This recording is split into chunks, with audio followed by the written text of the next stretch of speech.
हरे कृष्णा, राधे राधे। सत्यनारायण व्रत कथा पार्ट 2। श्री सूत जी बोले, हे मुनि श्रेष्ठ, अब आगे की कथा कहता हूँ, सुनो। बहुत पहले उल्का मुख नाम का एक बुद्धिमान राजा था। वह सत्यवादी और संयमी था।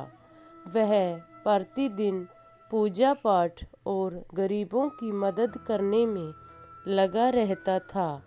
वे दोनों भद्रशिला नदी के किनारे भगवान श्री सत्यनारायण का व्रत किया करते थे। उसी समय वहाँ एक वैश्य आया। उसके पास व्यापार हेतु बहुत साधन था। वह राजा के पास आकर कहने लगा, हे राजन, आप यहाँ क्या कर रहे हो? मेरी यह कथा सुनने की इच्छा है, कृपा करके मुझे बताइए। राजा बोले, हे साधु, अपने बंधुओं सहित भगवान सत्यनारायण के व्रत की व्यवस्था की जा रही है। राजा के वचन सुनकर साधु ने विनम्रता पूर्वक कहा, हे राजन, इस उत्तम व्रत का विधान मुझसे कहो। मैं आपके कहे अनुसार ही आचरण करूँगा, क्योंकि मेरी भी कोई संतान नहीं है और मैं अत्यंत दुखी हूँ।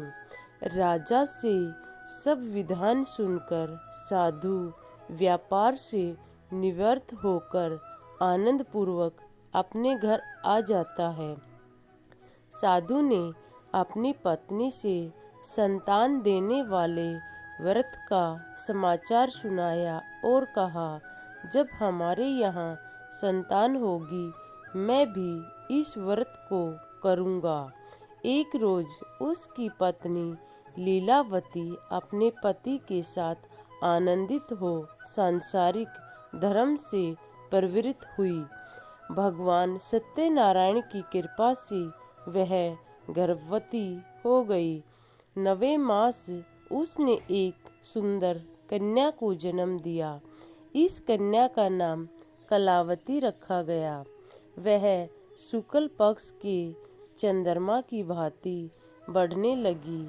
लीलावती ने अपने पति से कहा, हमने जो संकल्प लिया था, अब उसको पूरा करने का समय आ गया है।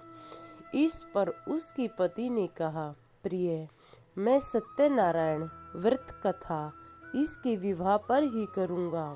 जैसे ही कलावती सयानी हो गई, वह कंचन नगर के एक बनिए के साथ उसका विवाह कर दिया गया।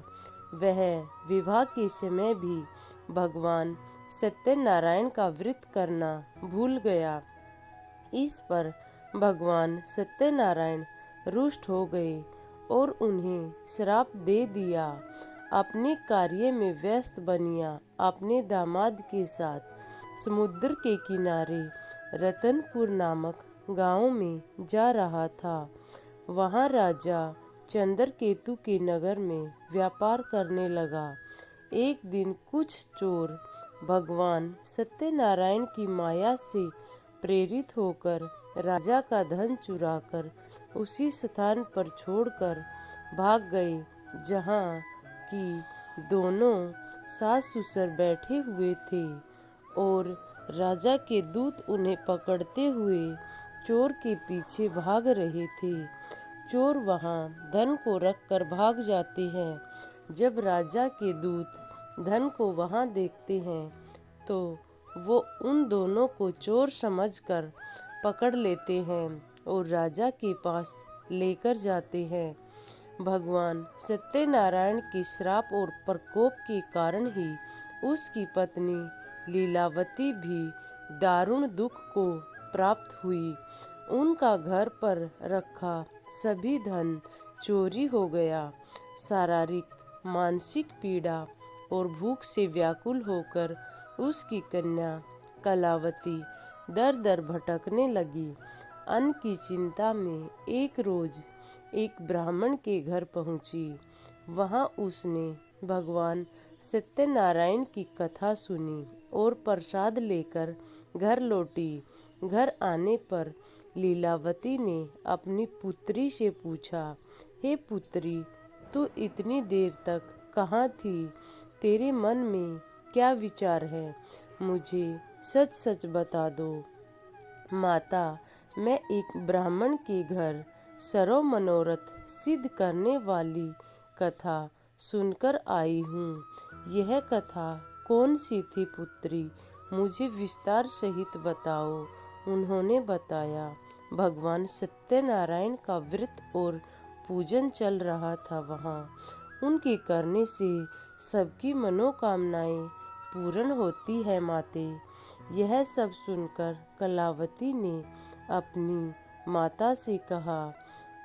अपनी बेटी की बात सुनकर लीलावती भगवान के पूजन की तैयारी करने लगी और उसे वह सब स्मरण हो आता है जो उन्होंने पिछले दिनों में किया था कि किस तरह हमने भगवान सत्यनारायण की कथा और व्रत करने का संकल्प लिया था और अपने मोह माया के अंदर इतने फंस गए कि हम यह सब करवाना भूल गए।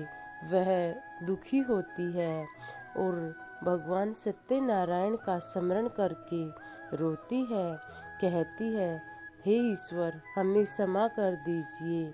हम मूर्ख हैं, अज्ञानी हैं, जरा सा सुख देखकर उस परमात्मा को भूल जाते हैं। मैं उस व्रत और विधि को, पूरे पूजन को पूरे निश्चय और संकल्प के साथ फिर करूँगी। यह सब मुझसे अनजाने में हुआ है।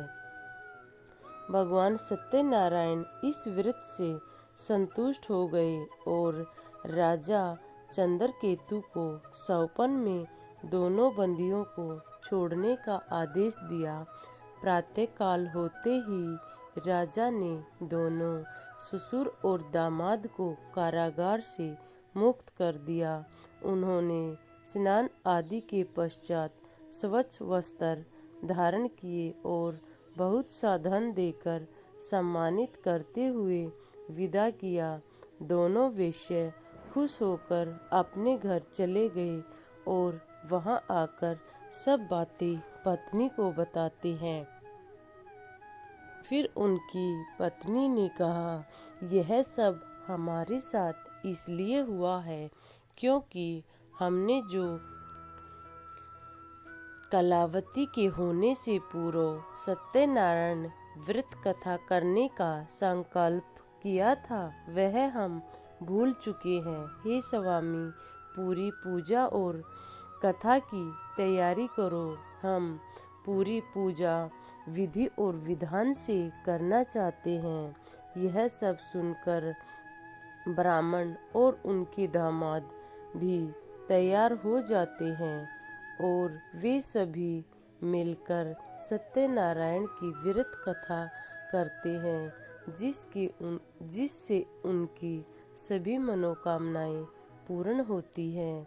इस तरह सत्यनारायण भगवान सभी की मनोकामनाएं पूर्ण करते हैं और अपने भक्तों को हमेशा दुख तकलीफों से दूर रखते हैं। इस तरह वो पूजा और कथा करने के पश्चात भगवान सत्यनारायण जी को धन्यवाद करते हैं और कहते हैं, हे ईश्वर, हमारी क्षमा याचनाएं माफ़ कर दो। हम मूर्ख हैं, अज्ञानी हैं, हमें पूर्णतः ज्ञान नहीं था। इसी के साथ जय श्री श्याम, राधे राधे।